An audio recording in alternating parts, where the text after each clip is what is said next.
to the chord of contact. So what am I talking about when I say chord of contact? Obviously, it's to do with our parabola. So there's our parabola.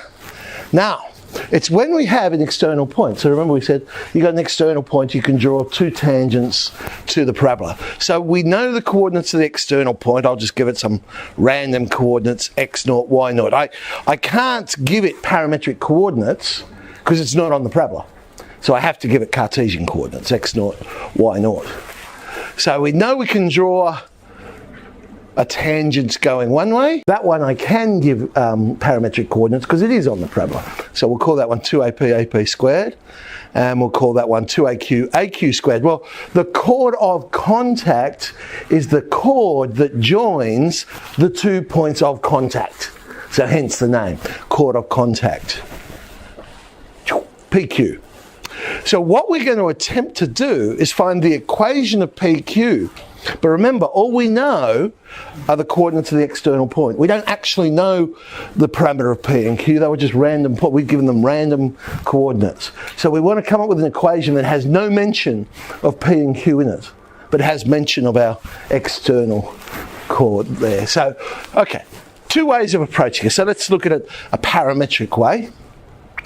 We could go and find the equation of the chord, and rather than do that all again, I've just quoted it there. So P plus QX minus 2Y is 2APQ. So however we end up with that equation, we've got to get that. Then the two tangents, we'll need to know those equations. So we'll work out one, and then we can say, oh, well, therefore at Q it must be this one, or they might give it to us, or, of course, those are on the reference sheet we could refer to. We then find the point of intersection of the two tangents. So it's A, P plus Q, A, P, Q, you may remember. A times the sum, A times the product. And then we make the conclusion. We go, hang on a sec, but we actually know what the coordinates of that point is. So we know it's x0, y0, whatever that happens to be. So therefore, x0 must equal A, P plus Q. So P plus Q is x0 on A. So that's how I can eliminate P plus Q out of that equation of the chord. Y0 is APQ. Well, again, I can eliminate then the APQ out of the equation. So I can get rid of the P's and Q's and replace them with the x0, y0 from the actual coordinate. So PQ will now become x0, x on A, replacing the P plus Q, minus 2y is equal to 2y0, replacing the APQ. Of course, it looks a bit funny like that, so we'll play around with it a bit. And we put it in that form.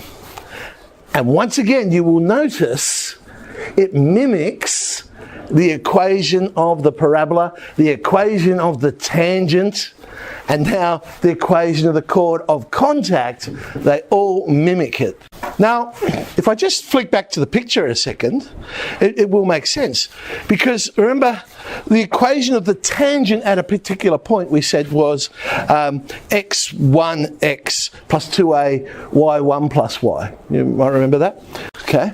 But now we're saying the equation of the chord because we're using this external point. Well, what happens is, the closer, imagine we were getting that x0, y0 and pushing it closer and closer to the parabola. Then those two tangents would, the P and Q would be getting closer and closer together till if x0, y0 actually hits the parabola, that chord of contact becomes a tangent rather than a chord, because there's no longer 2 points. And so that's why it ends up with the same equation. Okay, so, all right. So that's doing it by parametric. The second way, the Cartesian approach, basically is doing what I just said. It feels like you're not doing any maths. This is what we do. Is we say, well, look, okay, we know the equation of the tangent, PT, is x1 equals 2a y plus y1. We know that. But of course, t is on that tangent, so it must satisfy the equation. So therefore, the statement x0, x1 is equal to 2a y0 plus y1 must be correct. So we substituted in x0, y0 for x and y.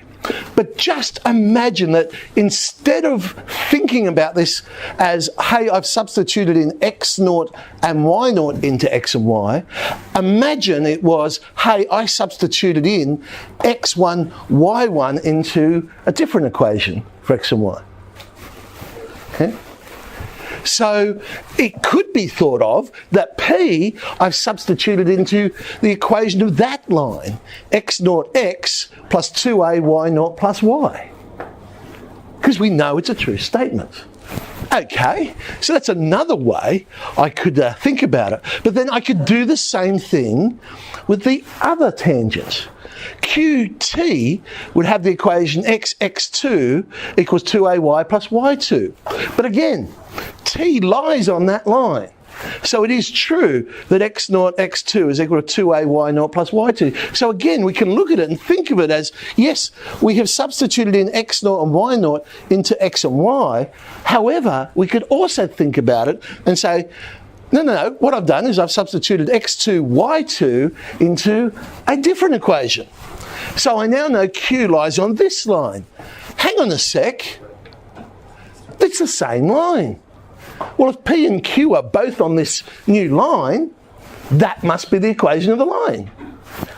So hence, there's your chord of contact. So it feels like you haven't done any maths at all. Really, I guess all you've done is use logic rather than any calculations. And that's how we can do it using Cartesian.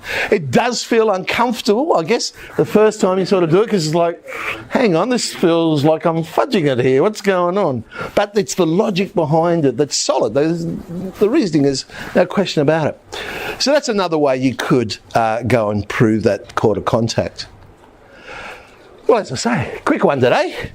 So 9H, we'll play around with this idea of chord of contact.